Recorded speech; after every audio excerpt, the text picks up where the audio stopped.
It's important to understand that the press is primarily a click maximizing machine, not a truth maximizing machine. If you're not a click maximizing machine, well, you don't get the clicks and then you don't get the revenue and then the company goes under. Yeah. So the entire incentive structure is maximize clicks, not maximize truth. And so that's why you'll have sort of incendiary headlines that are like really way over the top, because often the truth is boring and complicated, or it's like a sort of version of the truth that will be more salacious. So that's the situation with the media.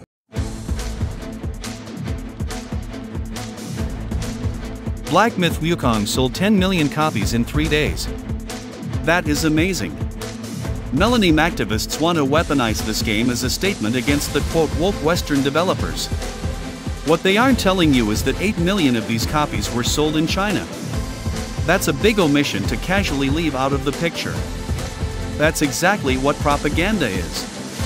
They want you to think 10 million gamers in the West actually purchased the game to stick it to IGN or Sweet Baby or whatever woke boogeyman is in their crosshairs. Why can't this just be a game? Why does it have to be a political movement? With that out of the way, let's talk about the MelonieMactivists' all-time favorite topic, female faces. Black Myth Wukong isn't a bad-looking game by any means. They do a very great job with the cutscenes to provide a very cinematic experience. The faces, however, are not that well detailed. Anti-woke activists are trying to laud over how the women look. But in terms of technical capabilities, there isn't much to praise. The visuals don't break any boundaries or push any envelopes.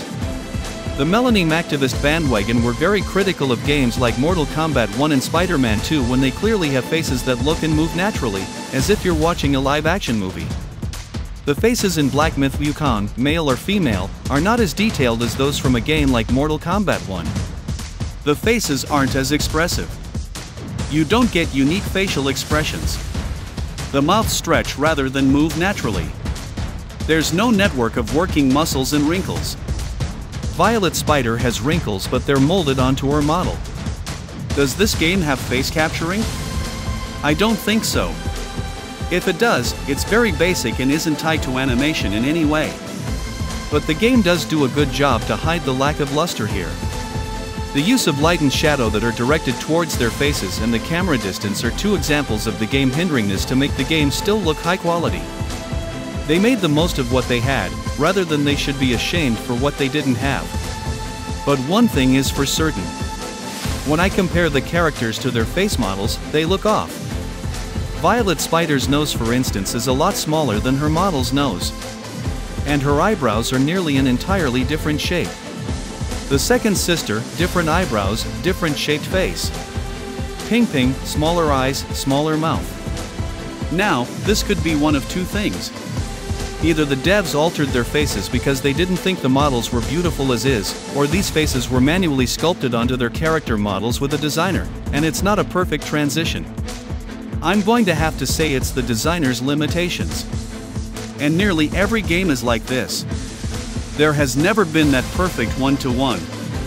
You can show me a collage of all those male characters, and they too have minor flaws that people often overlook. Scott from Mass Effect, Andromeda has comically large ears. Solomon Reed has different shaped ears and nose. Cal Kestis from Star Wars, Jedi Survivor looks like an albino. Danny Trejo has appeared in 3 different games and each one looks radically different from the others. All this that the anti-woke media is pushing is two-tiered bullshit. In all honesty, all these human faces, east, west, cartoony, realistic, they look fine. There's no reason to beat yourself up over art. That's what it is.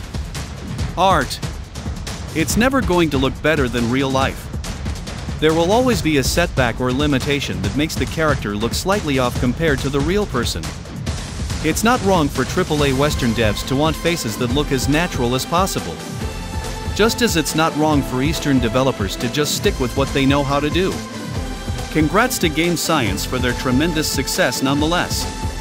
It's certainly a good thing to see more countries invest in the gaming industry, and it's a real shame that propagandists are going to lump them into 2 different camps based on their geographical location.